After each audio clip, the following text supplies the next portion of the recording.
Welcome to The Call, an exclusive conversation hosted by the Chamber's Global Intelligence Desk. We're delighted you are able to join us. Please note the views of our guests today are not necessarily those of the Chamber, but we hope you will find those views as valuable as we do. Let's get started. Good morning, and welcome to The Call, brought to you by the U.S. Chamber of Commerce here in Washington. I'm your host, Jay Sapsford, and here's today's question of the moment. Should we brace for fallout from new fees on Chinese ships? The U.S. is proposing tough new levies on Chinese vessels for each visit to a U.S. port.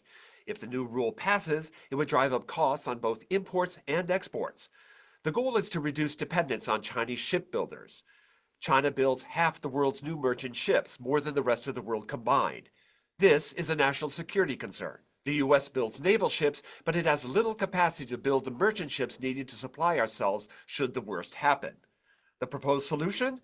$1 million fees on Chinese-made ships for each U.S. port call, more fees based on the number of Chinese ships in carrier fleets, and requirements to ship exports on pricey U.S.-made ships. The idea is to drive business away from Chinese shipbuilders to U.S. counterparts. But here's the problem. There simply isn't enough U.S. shipbuilders to replace the Chinese supply. With me now to explain the risks of this proposal is Lars Jensen, CEO of Vespucci Maritime and a leading authority on global shipping dynamics. Lars, welcome back to The Call. Thank you for having me. Lars, now you came up with your own calculation of the costs that will be involved if this rule is implemented as it is proposed, and that cost would be $24 billion. I wonder if you could walk us through exactly how you arrived at that number. Yeah, basically, I look at all the container shipping schedules, and that includes the new schedules. A lot might be aware that many of the world's global lines, they have changed who they collaborate with here, and they're in the process of phasing in new networks. So simply look at all those strings. What are the port calls they have on there? What are the ships they're using? What are the other ships that they have in their fleet? What does that mean they have to pay per port call? And then simply adding it all up. So if the container lines continue to operate the way they do now, and USTR is implemented the way it's proposed, it ends up at around $24 billion per year. We're talking about anywhere from $500,000 to $1.5 million fee on a ship each time it arrives at a U.S. port. Is that correct? It's actually even worse than that. There are three different elements in there. One is on Chinese operators in container lines. That would be COSCO and OOCL. Then there's a fee not just on Chinese built ships, but also if you have Chinese built ships in your fleet, you may have to pay for your other vessels. And if you've got vessels on order in China, that actually means, in worst case, you could pay up to $3.5 million per port call. And in addition to that, there may be some fees on ships that are even just requisitioning ships from a Chinese shipbuilder. Is that correct? Yeah, let's say I have a fleet of 100 vessels. None of them have anything to do with China, but I have 2 ships on order from a Chinese yard. Now my 100 other ships also have to pay. I see. And then on exports, there's going to be a requirement that phasing in over time, U.S. exporters who are shipping things to markets overseas will have to put them onto U.S. flagged and U.S. built ships. That is unclear how this will even work in practice. It's a ramp up. So by year 7, exporters need to move 15% of their cargo on U.S. flagged ships, 5% actually on U.S. built ships.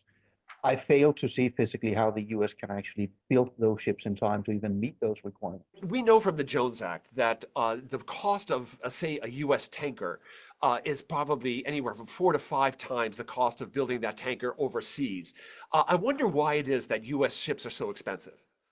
There are a number of elements. First of all, U.S. shipyards are using U.S. labor. That is simply a lot more expensive than if you use, for example, Chinese or Korean labor. That is one element.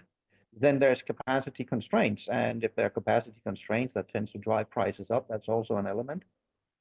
2 more elements. One may be slightly cheeky here is you need a lot of steel and aluminum. And strangely enough, that suddenly got a lot more expensive with the tariffs on steel and aluminum. So that would have an upward pressure.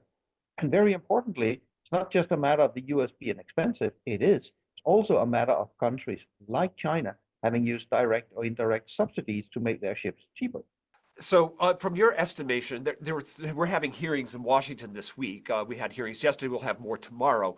My understanding is that there's a lot of objection to this. Is there a possibility the USTR will back off from this and issue something that's maybe a little less draconian? That is a good question. My view, ever since USTR came out, my initial view was under more, I would say, normal circumstances, this would be a no-brainer. This would not happen because the effects from this are simply so draconian, and they move the US nowhere near those political objectives that's stated as a prerequisite. So normally, no, this would not happen. My concern is with the current political climate in Washington, and also the fact that there is a draft executive order that incorporates not just USTR 301, but also some of the Ships for America Act and other elements. There is actually a genuine, you can either call it opportunity or risk, depending on how you see it politically, but there's a genuine likelihood that this might actually pass through, regardless of the input in the hearings. Now, the goal is to reinvigorate U.S. shipbuilders, and certainly, there's a national security interest in building naval vessels. But what is the national security argument for building merchant marine vessels? I think this is where, again, the proposal seems to be made by people that don't understand the nuances in shipping. I can certainly see from a national security perspective, you need oilers, you need replenishment ships, which are typically general purpose vessels, tanker vessels, those kinds of ships, but not usually container vessels. And the container sector is wildly different from the tanker and bulker sector. That is definitely one of the issues uh, that I think is not even thought into this whole proposal. All right, I wonder if we might move to the impact of these rules if they are executed as contemplated. Certainly, we're talking about if we're talking about a fee on each time a ship visits a U.S. port, and most of these ships will have 2, 3, 4 visits per journey. What's going to be the impact if you have to pay $1 million fee each time you call on a U.S. port? Yeah, there are going to be major impacts. If you look first at the very large container lines, they will reduce the number of port calls. And they will especially eliminate the port calls to smaller ports. That's not just a hypothesis. Some of them have already flat out said that is the case. If I'm calling, say, both Los Angeles and Oakland, where the vast majority of cargo is actually destined for Los Angeles, why would I pay another $1 million to call Oakland for a relatively limited amount of containers? You will see a lot of the lines skip port calls in the US and try to use ports in Canada and Mexico. All of this will lead to massive congestion issues.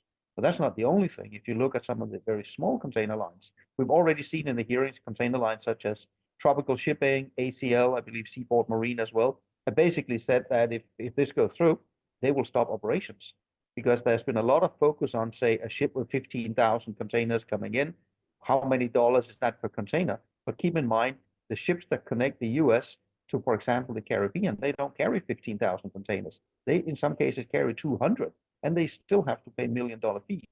So this will drive a lot of the smaller shipping lines completely out of the business, actually reducing competitiveness for American cargo. So here's a related question from one of our audience members. Won't the rules favor larger ships that can spread the cost of fees over more containers? Absolutely, and that will be another effect. Since it is per ship, regardless of size, you would definitely see larger ships come in, but that also means fewer services per week. All the cargo will arrive in huge lumps and overwhelm it. I would be genuinely concerned if this is implemented as is. We could see congestion problems in the major ports, conceivably to the tune of what we also experienced during the pandemic disruptions. And that has implications for the costs of shipping as well, right? Simply, the amount of time Yes. it takes to get from one to go across. If you arrive in the United States, but you have to wait in line because everyone wants to go to the cheapest option, which is go to the biggest port and unload as much as you possibly can at that bigger port, But then but but but but but yeah, but this is where the ramifications can be even larger. If we look at just the 24 billion, a straight off calculation means that's $1,000 per 40-foot container.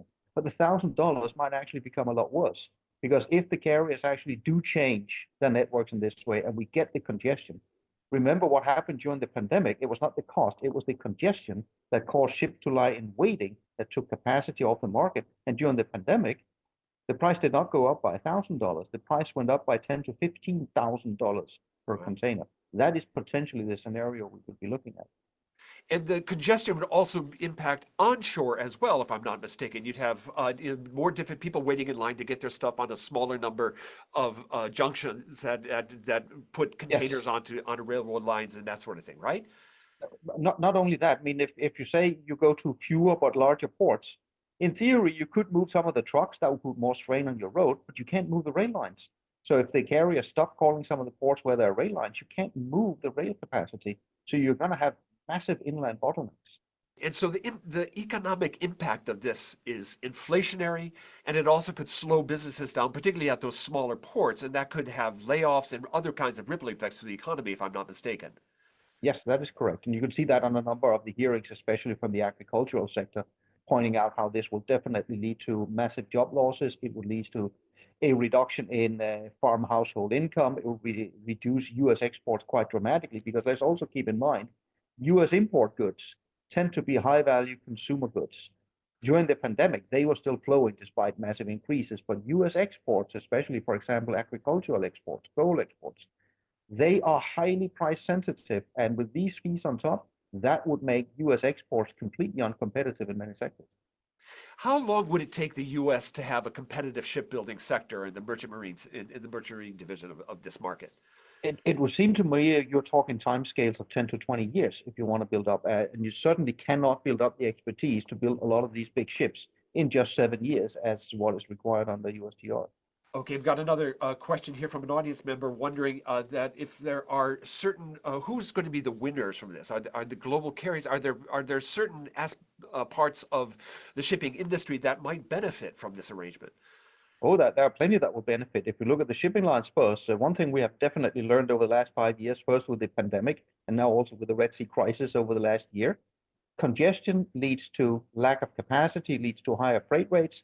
That clearly benefits the profitability of all shipping lines. So for the shipping lines, this might sound slightly cynical. It could actually turn out to be a financial win. For businesses outside of the US that are competing with US exports, it will be a win for all of those as well. Here's another question from an audience member. Do you expect China to retaliate? It is hard to see how China retaliate by doing something similar. But let me maybe try to phrase it slightly differently. Why would China necessarily have to retaliate? The way I see the fallout of this is it imposes a massive cost on the US economy. It degrades the competitiveness of US exports, all of which is actually in China's interest. This is not necessarily a bad thing as such for China. Again, boiling down to there's a huge discrepancy between the stated aim of building up US shipbuilding and US flag and the actual outcome from this specific suggestion. I see. So I've got another question from an audience member asking, could you comment on the effect of the action on simple cargo bulk carrier costs? That will be slightly challenging because my expertise is container shipping and not so much on the bulk shipping. So I would just say, again, depending on who you're shipping with, that ship could carry a cost anywhere from $500,000 to $3.5 million per port call. And on a bulk shipper, you're usually the only shipper there. So whatever you're paying now, add a few $1 million on top of it. Have you seen anyone who has been supportive of this rule other than the United States Trade Representative?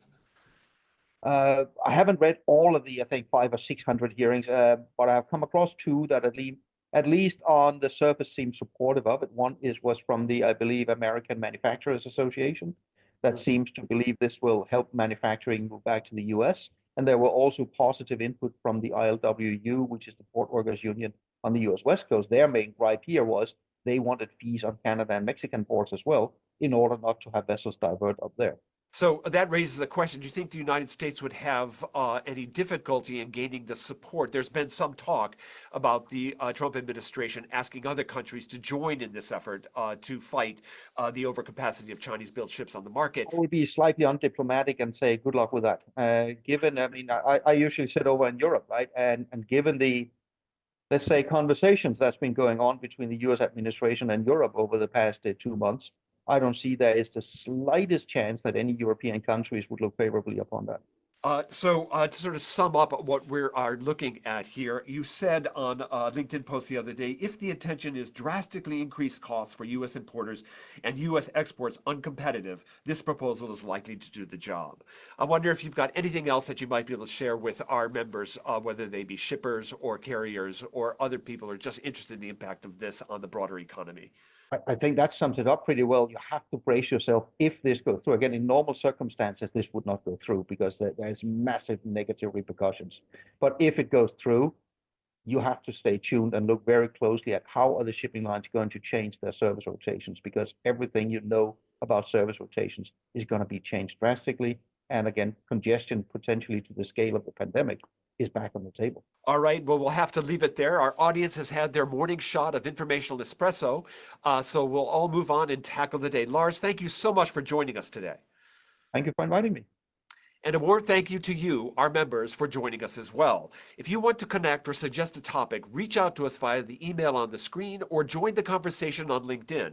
If you missed an episode, you can see the replay on our website or catch our podcast edition anytime on Apple, Spotify, or wherever you get your podcasts. This has been The Call, brought to you by the Global Intelligence Desk, asking the right questions to navigate uncertain times.